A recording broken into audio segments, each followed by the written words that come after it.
The great Steve Jobs once said, marketing is the art of rendering the sales process obsolete. And think about it. If you ever go into an Apple store, you aren't going in there and getting pitched by the Apple nerds, right? You go in there knowing exactly what you want, being bought in on the idea of the newest device or the latest tech, and all they're there to do is basically answer some questions that you may have before you make your purchase. And in this video, we're going to discuss how you can use that to make your own sales process obsolete. If we haven't met before, my name is Daniel Schulte. I started this channel to help firms like yourself attract and acquire wealthy clients on a regular basis.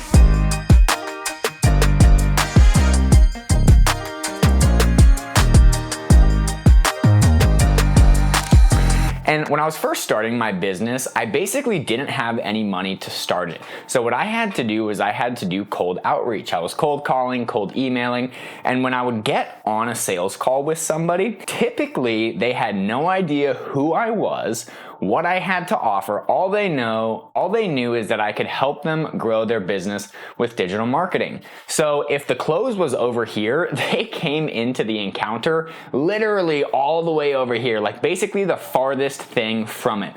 And as I would go through the sales process, I would ask for the close, and typically 9 times out of 10, they would hit me with an objection. I need to think about it. Let me do more research on your company. I don't know anything about you. And I actually came across something. I can't even remember what it was. I think I actually hopped on a sales call myself. And before I got on that sales call, they told me to watch this 20-minute video. And the 20-minute video basically did like 90% of the selling and answered most of my questions before I even hopped on the call with the sales rep. So what ended up happening is instead of the salesperson being a salesperson, they actually became more of an order taker. Because I was pretty much already bought in, I had most of my questions answered, and so I needed answers to a few things, and then I basically was ready to buy. And so I saw that concept and I started doing it in my own business as well. I would reach out to somebody, I would call them up, I would book the appointment, and before they actually hop on the appointment, I said, hey, by the way, I'm gonna send a quick video over to you. It's about 10 to 20 minutes long. Make sure that you watch this video before you hop on the call. It's gonna answer most of your questions. And when I started doing that on my cold outbound, I basically saw my close rate go from like a 10% to like 30% almost overnight without changing anything else in the sales process. That's because when I started to do that, instead of somebody being this far away from the close hole, let's say it, right? Like if you're golfing, right? You want to get that hole in one. Instead of having to be use a driver, right? I could basically put them in because they were coming in from this standpoint as opposed to being this far, right? They were much more warmed up. And so if you're doing any type of online marketing, one of my favorite things to do is to take all of your sales calls and review what's the biggest objections that you're getting. What's the biggest reasons that people are hopping on with you to begin with. Instead of just tweaking the sales presentation, you can actually take those exact same things and you can put it back into your marketing. So let's say that you're a tax planner that's wanting to get more high value clients. And let's say that you're leading in your marketing by saying, hey, I am going to help you save this much in taxes. But let's say that you hop on the call and you find that the problem that most people have is that they are not talking with their current accountant enough throughout the year, so they feel like there's being strategies left on the table.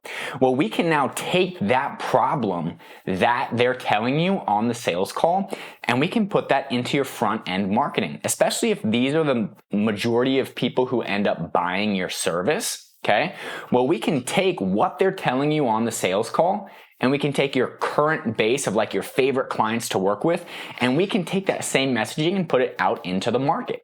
So now it becomes a feedback loop of, okay, what's the marketing attracting? What problems are these people facing? And then also, what are the biggest objections or hangups that people are having that's not allowing them to make a purchase? For example, one of my clients that we work with, everybody was hopping on the call and they're basically saying, you know, I don't know enough about your company. I need to do some research. I need to do my due diligence and look you guys up, see what you guys are all about. So I said, here's what we need to do. We need to create a video with the founder, explaining exactly what the backstory is, the origin story, how he got into tax planning. But then the other thing that needs to happen as well is we need to take client case studies, client testimonials, and we need them to tell exactly how the firm was able to help them. Because now not only are we hitting the objection head on of, hey, here's who we are from the founder's mouth, but we're also having other people come on as well and tell about the firm, tell about the company. And so the easiest way to make your marketing better is to create a feedback loop from the sales to the marketing, right? It's kind of an echo chamber. People come in through the marketing, you're able to hear the problems, the solutions that they're looking for, the objections that they're giving you on the sales call, and then you're able to put that back into the marketing. So for example, if I continue to get an objection of like, well, the price is too high, then I can create a video, or I can add into my video sales letter a specific part that goes over the pricing and why it's actually a steal for them. That way, by the time that they hop on the call, they've had time to think about it, right? And that's the easiest way to render your sales process obsolete, is to create that feedback loop between sales and marketing so that it's a continuous iteration and improvement.